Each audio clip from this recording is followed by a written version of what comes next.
ছাব্বিশের বিধানসভা নির্বাচনকে সামনে রেখে বৃহস্পতিবার সিউড়ির জেলা শাসক দপ্তরে রাজ্যের শাসক দল তৃণমূল ও বিরোধী দল বিজেপির একাধিক প্রার্থী মনোনয়নপত্র জমা দেন। তবে এই মনোনয়ন পর্বকে ঘিরে রীতিমতো উত্তেজনার সৃষ্টি হয় শহরে।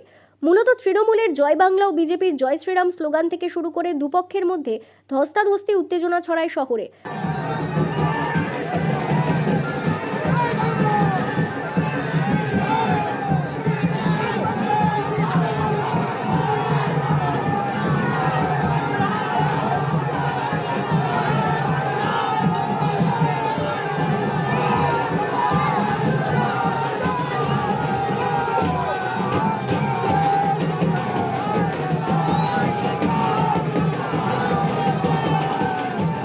যদিও পুলিশি হস্তক্ষেপে পরিস্থিতি নিয়ন্ত্রণে আসে।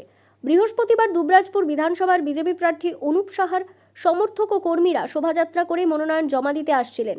ঢাকঢোল, দলীয় পতাকা ও স্লোগান বিজেপি কর্মী সমর্থকদের মধ্যে যখন প্রবল উচ্ছ্বাস উদ্দীপনা তৈরি করেছিল, ঠিক সেই সময় তাদের শোভাযাত্রা তৃণমূল কংগ্রেসের পার্টি অফিসের কাছে পৌঁছতেই বিজেপি কর্মী সমর্থকরা জয় শ্রীরাম স্লোগান তোলেন।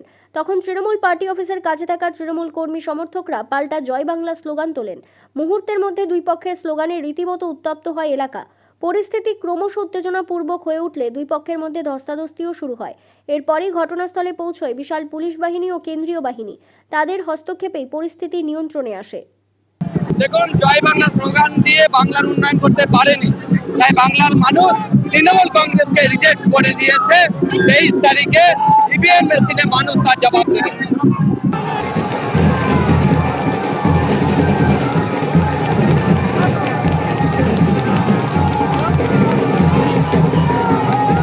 জয় বাংলা কথার অর্থ হলো আমরা বাঙালি, তাই বাংলার জয় আমরা সবসময় চাইবো। আমাদের নেত্রী মমতা বন্দ্যোপাধ্যায় সবসময় বলেছেন যে বাংলা আগে।